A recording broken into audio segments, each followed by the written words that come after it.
Welcome to the Trauma Llama Club. Today we're going to learn what complex PTSD is, how it affects you, and why your organization would prefer that you don't know about it.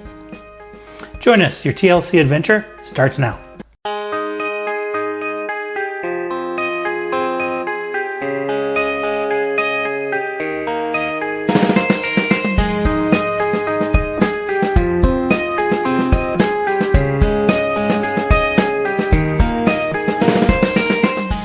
My experience with complex PTSD started after years of policing. Repeated exposures to several traumatic events eventually took its toll on me. After 20 years of policing, I began exhibiting all the classic signs of PTSD. But even though I started showing the signs of PTSD, I was incredibly confused because I had always been taught that PTSD is a byproduct of life or death experiences. And even though I had experience with dangerous calls, any first responder has, I didn't have exposure to any event so serious and critical that in my mind as a police officer, I would believe it to be worthy of causing PTSD. And because in my mind, I had no experiences that were worthy of causing PTSD, I myself felt that I wasn't worthy of having PTSD.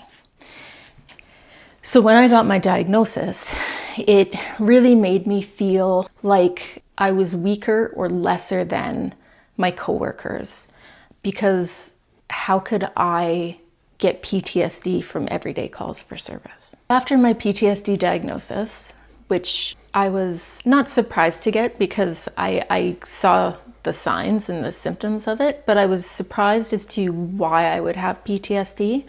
I started doing some research, and that's when I came across a term that I had never heard before, and that was complex PTSD. If you're like me and you've never heard of it, you might be wondering exactly what that is. So unlike regular PTSD, which can occur from a single traumatic incident, complex PTSD is the result of prolonged exposures and multiple exposures over time, very similar to what first responders go through over the course of their career. The symptoms of complex PTSD are flashbacks to traumatic events, avoidance behaviors, hyperarousal or hyperawareness, difficulty controlling or expressing emotion, negative self-image, trouble forming and keeping relationships, depersonalization or empathy fatigue, derealization or dissociation, and losing one's core beliefs, values, religious faith, and hope in other people. So by many reports, they say that first responders experience 84% more traumatic events than the average person. So that means an average person experiences 3 to 4 traumatic events over the course of their lifetime. They say that a first responder or someone who responds in that kind of field will average 188 traumatic events over the course of their 25-year career. From a policing perspective, I did the math on this because at first I was like, 188, that's a lot. But if you break the numbers down, 188 over 25 years is 7.5 traumatic experiences in a year. And I can tell you from my experience as a police officer, there's no way that the numbers are that low.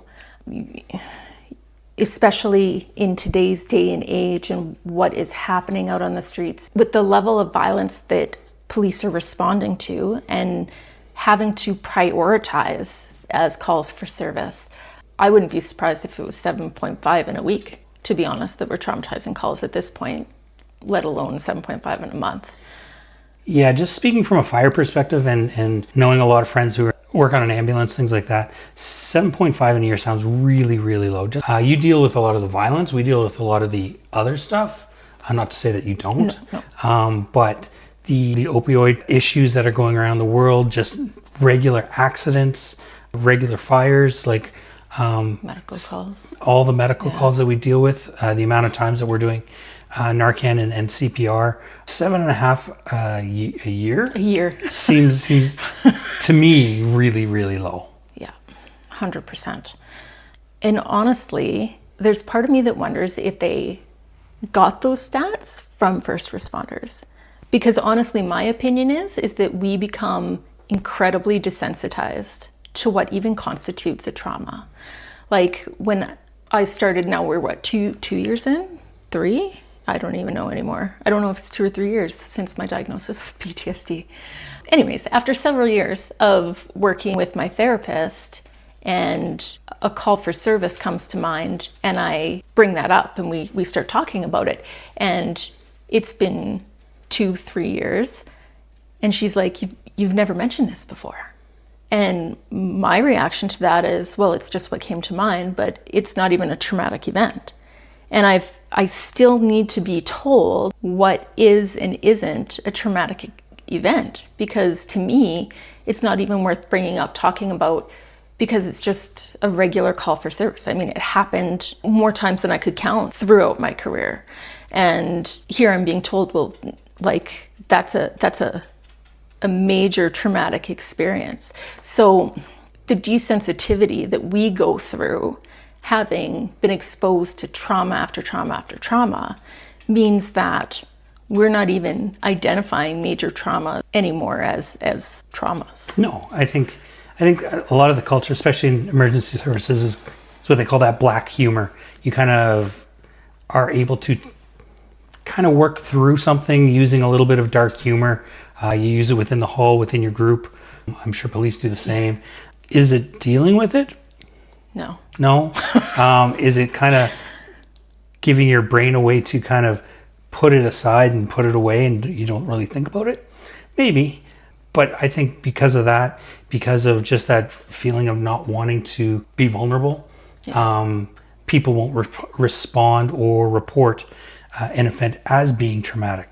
Oh, hey, Captain, hey, Sergeant, I went to this call. You know what? This one really bothered me. Okay, well, we'll take you out of service. We're going to take you or your partner or your pump out of service while we call in the resources. And you don't want to cause that. So you're just going to like, you know what? I'll deal with that one on my own. So it never actually gets reported. So to me, that 7.5 is low. I can relate. It's funny because like I know, and trust me, being a police officer married to a firefighter, there's enough rivalry in this house and we make enough jokes and the rest of it. And we know that there is that rivalry, at least jokingly, if not for some people serious, between the different professions of EMS and fire and police. But that's something that I learned when I went to my TPI program, which was just for first responders, and how many of the same calls we're actually going to. And like you say that not wanting to offer that up, right? Because for you guys, you work collectively as a group, as a team, and so that would almost put everyone else out, on top of needing to show vulnerability. And I can remember being at traumatic calls when it ends, and 2 minutes later, the sergeant's like, everyone okay? In front of everybody, as a group, and everyone, like, what are you gonna say? Everyone's like, oh yeah, I'm okay. And even for me, when I think of that exact incident, I now know I was not okay. And it's one of the ones that I've had to process through this. However, I didn't even know that I wasn't okay from that till a couple days later. Yeah. Like in that moment, everyone's like, well, I got to get on to the next call. So yeah, fuck, I'm okay. Yeah. Let's keep going, right?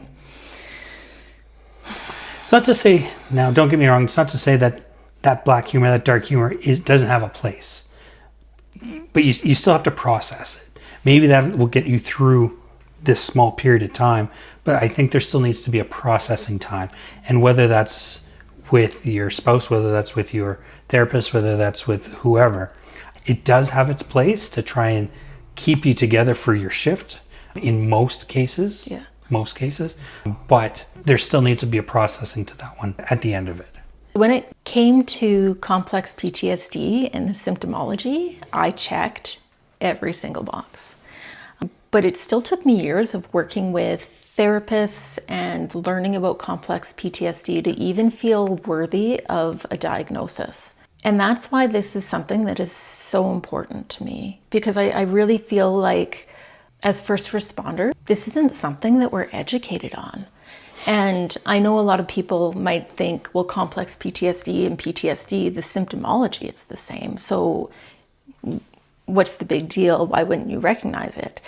But beyond the shame that we can feel for exhibiting PTSD symptoms and worrying about peer perceptions and how we're looked at and our reputation and whether we're going to be judged, if you add that to our desensitization to what trauma actually is, and you add on top of that not knowing what complex PTSD is and that it can come from just multiple small traumas as opposed to like these big life-altering events, then what are the odds that we're going to recognize it for what it is? Or even if we're having PTSD symptoms, understand that this is real and this is where it's coming from, and accepting those symptoms. Because so many of those symptoms, I know at least for me, in the beginning, it's not that I didn't accept them. I realized that they were happening. I recognized them, but I made excuses for them. Like police nightmares. Everyone talks about, well, everyone has police nightmares. Well, what constitutes a nightmare? Is a nightmare dreaming about an event? Is a nightmare jumping out of bed and chasing a bad guy in your dreams and waking up in the hall? Two completely different things, but all of them can be explained away. And if you don't know what complex PTSD is, then it's easier to think that there's no way you could have PTSD and make excuses for the symptomology.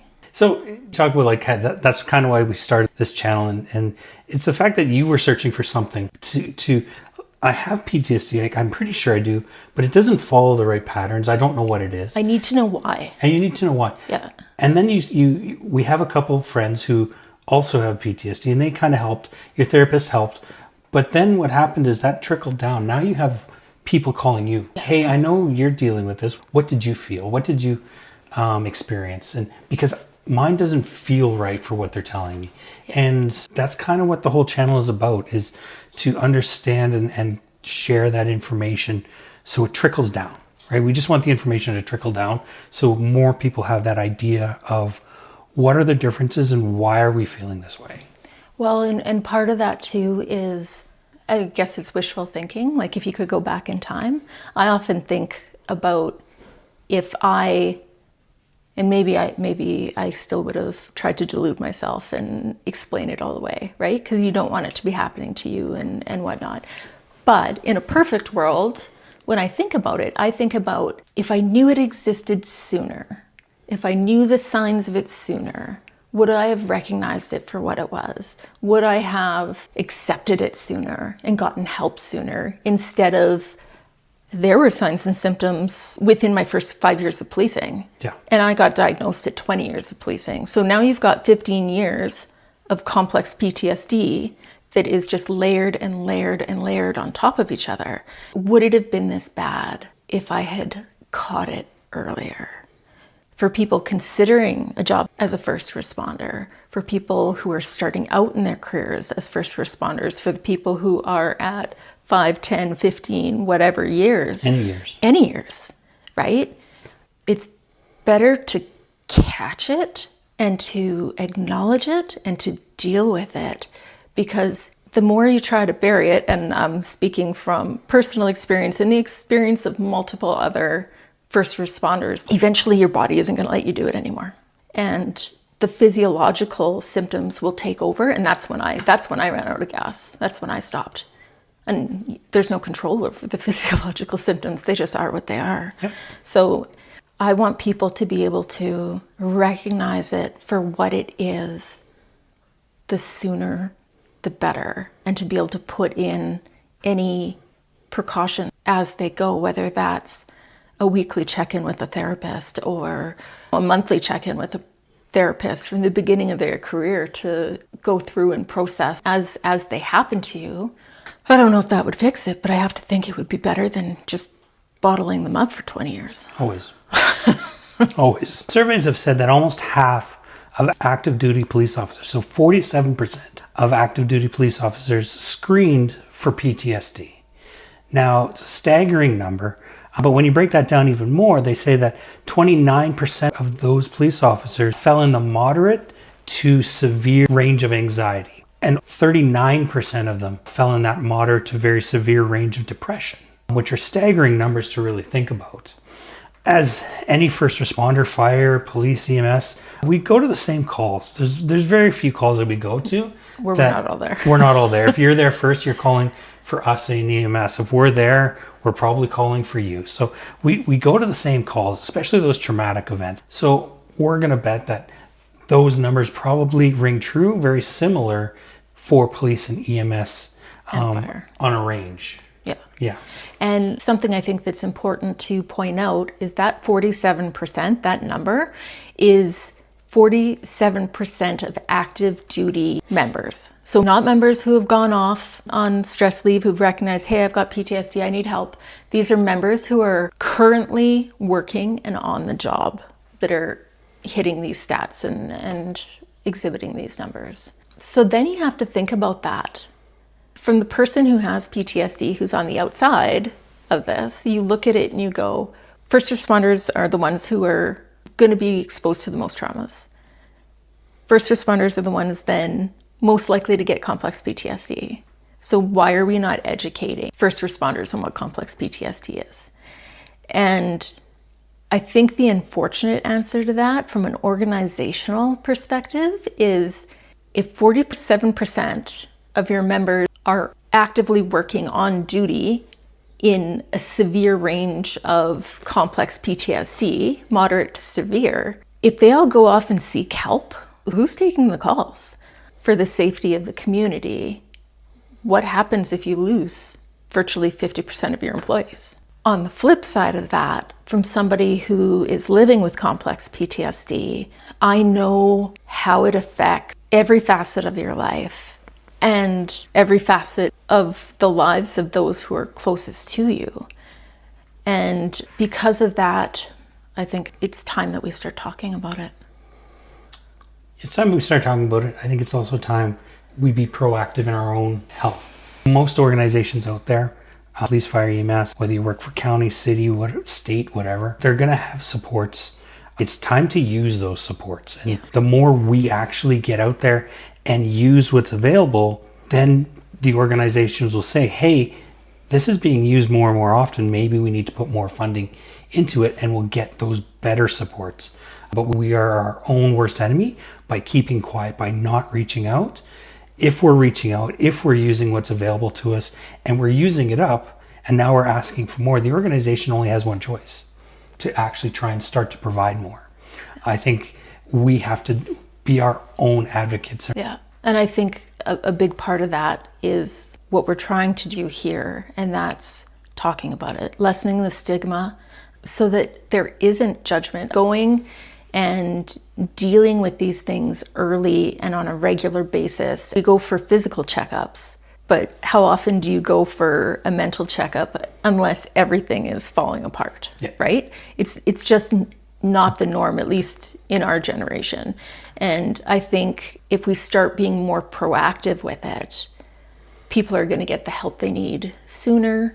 They're going to get the help they need as they need it, instead of letting it pile on top of each other. And hopefully they can minimize the damage. Thank you for joining us to learn about complex PTSD and helping to spread the word. If you're a first responder or anyone dealing with PTSD or complex PTSD, please make sure you reach out to the people who support you, whether that's professionally, privately, whoever, and let's open up this conversation to get you the help that you need. And as always, remember to indulge in the TLC you deserve, and we'll see you in the next video. What? He farted and it's stinky. Oh, you got the button. Oh.